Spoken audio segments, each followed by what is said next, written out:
Olá a todos, estamos aqui mais uma vez para retomar os estudos voltados aos métodos de soluções para equações diferenciais ordinárias de primeira ordem. Em especial aqui falaremos das equações exatas. Isso corresponde à parte 4 do estudo, né? Nas outras partes vistas anteriormente foram tratados outros métodos para resolver outros tipos de equações. Isso faz parte de um projeto chamado Estudando em Casa, do professor Jorge Formiga, que sou eu. Ok? Então vamos lá, dar início à aula de hoje. Pois bem, primeira coisa, para entendermos sobre as equações exatas, as equações exatas ela tem critério para a verificação desses tipos de equações e o método para se resolver esse tipo de equações. Então, primeiramente aqui eu vou tentar construir com vocês o critério para se entender o que é uma equação exata, né? Então, primeira coisa, vamos considerar uma função de duas variáveis, f de x e y, tá?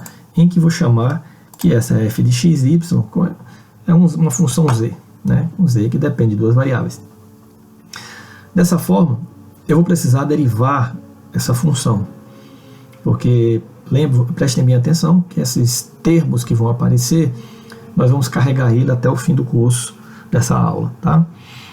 Pois bem, então, usando o conceito de derivadas parciais, ou seja, derivadas que ocorrem com mais de uma variável, ou seja, mais de uma variável envolvida, então, o procedimento normal é derivar f em função a x vezes a derivada do próprio x mais a derivada de f em relação a y vezes a derivada do próprio y. Pois bem, isso aqui vamos chamar de equação 1, isso aqui é o procedimento de derivadas parciais, ok?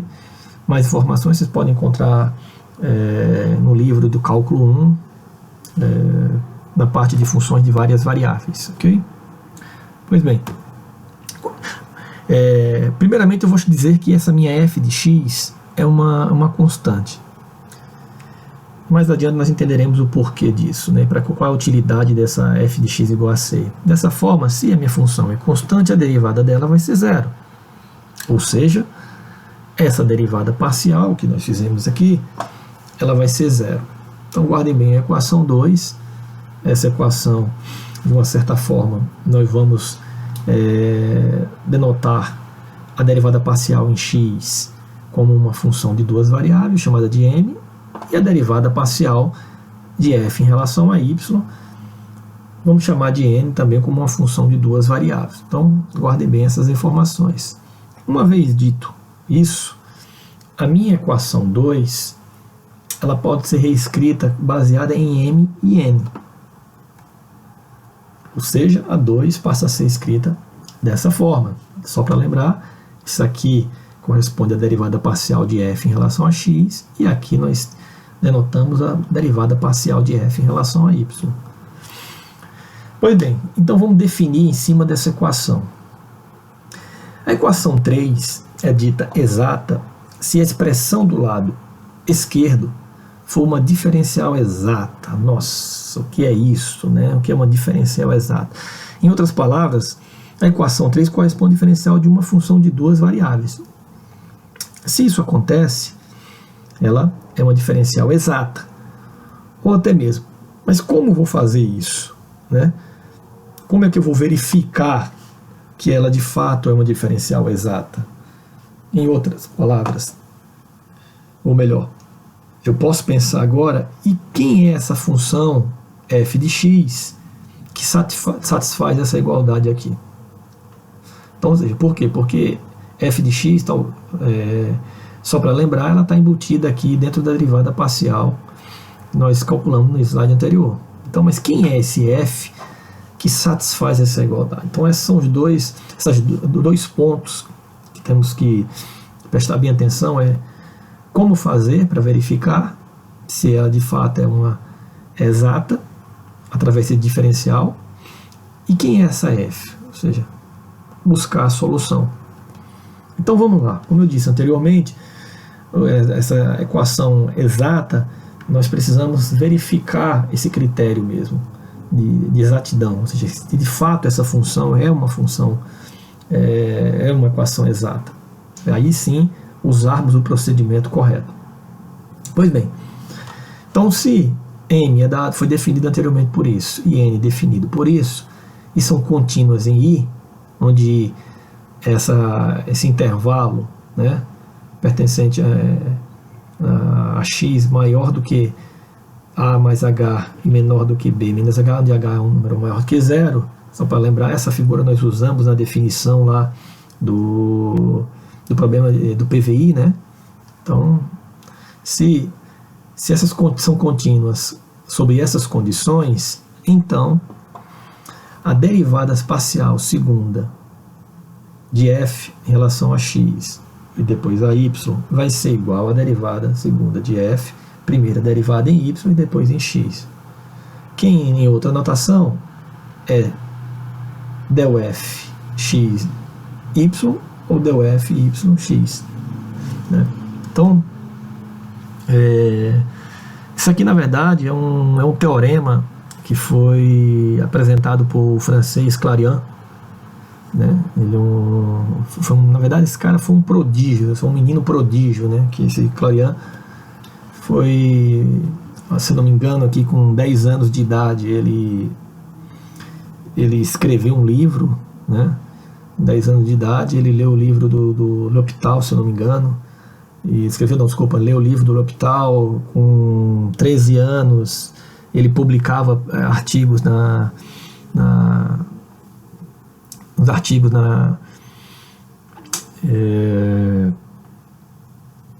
esqueci agora, em congresso, nem congresso, mas em francês, na academia francesa, né?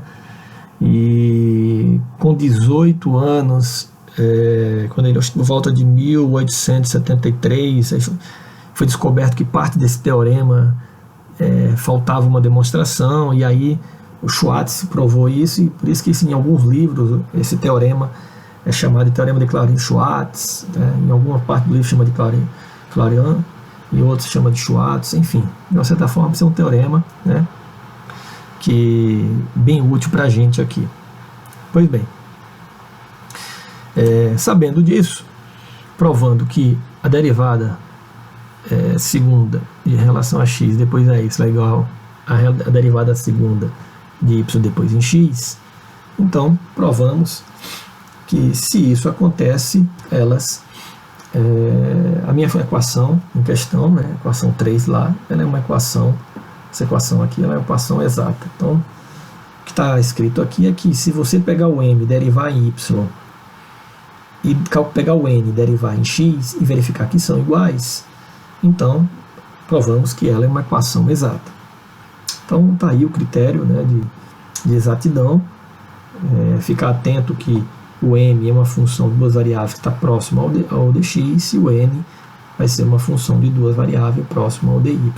Lembrar que ela nem sempre, a equação exata, ela vem escrita dessa forma. Essa parte pode vir do lado de cá, pode estar um dy, dx, dy dx e fica m sobre n, enfim, ela vem em outras escritas de uma outra cara, mas que você pode reescrever e deixá-la assim, né? Então, fica atento a isso. Pois bem, e como é que resolve, né? O método de solução. Se a condição anterior foi satisfeita, então existe essa função, tal que essas derivadas são construídas, o m é chamado dessa derivada parcial em x e o n é o chamado da derivada parcial de f em y. Então, se isso é verdade, sabemos que isso existe e são contínuas. Beleza. Então, assim, se eu sei que m é isso e n é isso, uma maneira de achar quem é esse f é integrar uma dessas duas expressões. Então, integrar essa ou integrar essa, que corresponde aqui. Então, se eu integrar do lado esquerdo, eu vou ter essa equação. Se eu integrar do lado direito, eu vou ter esta equação. Veja que eu estou integrando aqui em x, né, e aqui eu estou integrando em y. Então, uma vez que eu integro em x, vai aparecer uma constante de integração que eu vou chamar de g de y. né? Porque se eu derivar uma função de y em relação a x, vai dar zero, então é uma constante. Da mesma forma que se eu integrar aqui em y, eu vou ter uma constante que eu vou chamar de h de x, o qual, se eu derivar em y, isso aqui vai zerar.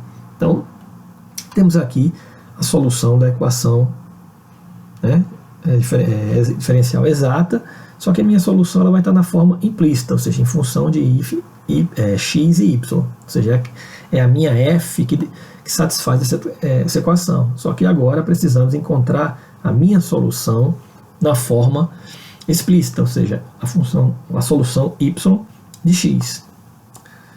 Pois bem, então não esqueça que a minha condição é que f de x, y, isso é igual a constante, para poder ter todo esse critério de exatidão e o método para achar essa solução.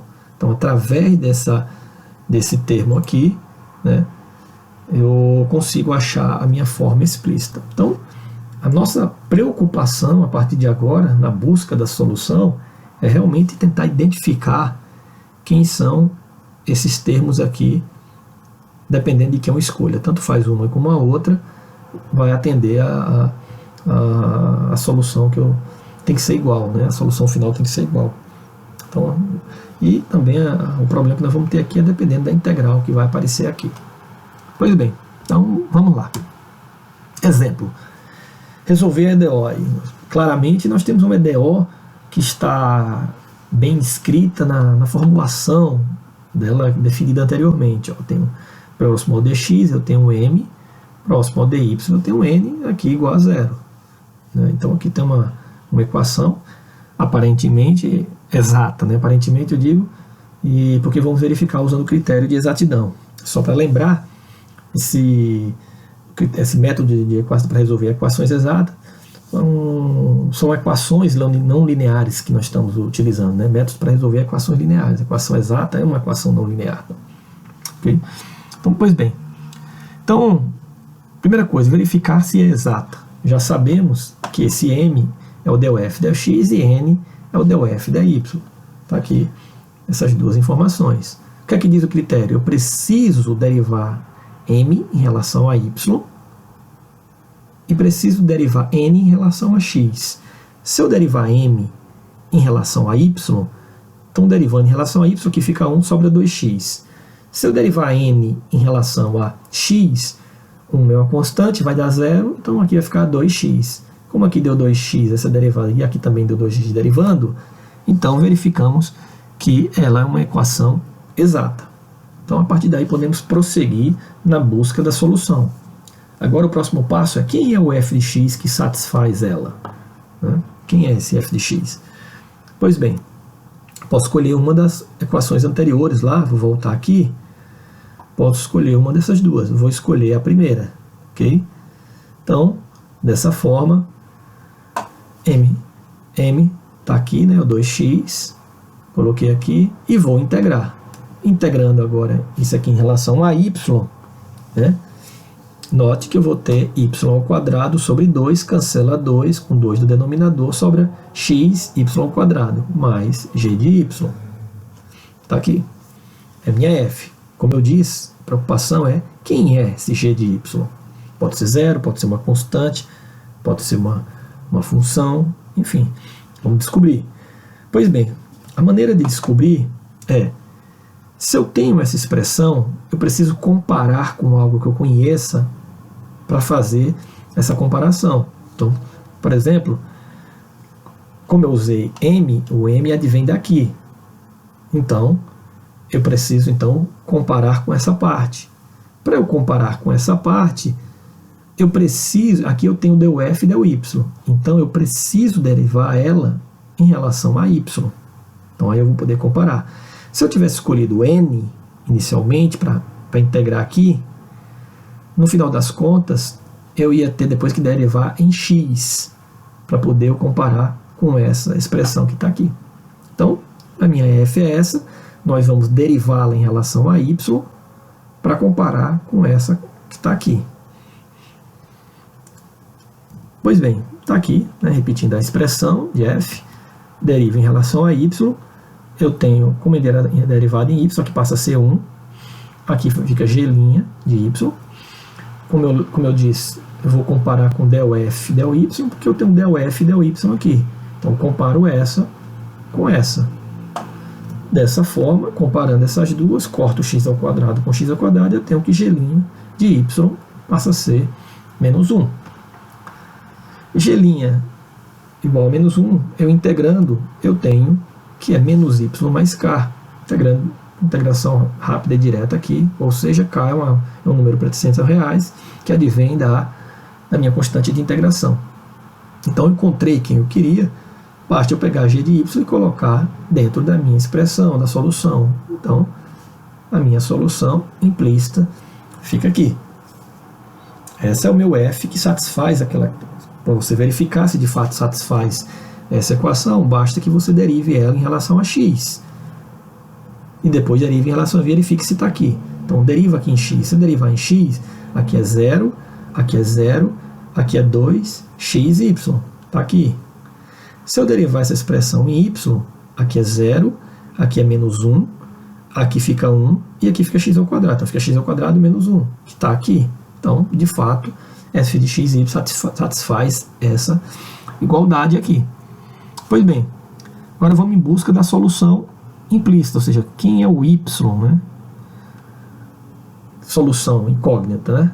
Então, para isso, usando a condição que foi adotada no início da construção do critério de exatidão, ou seja, f é igual a uma constante, então isso para mim é uma constante. Se isso para mim é constante, basta eu isolar meu y, o que eu quero, né? Isolando, colocando y em evidência, eu tenho isso, boto k para cá, né?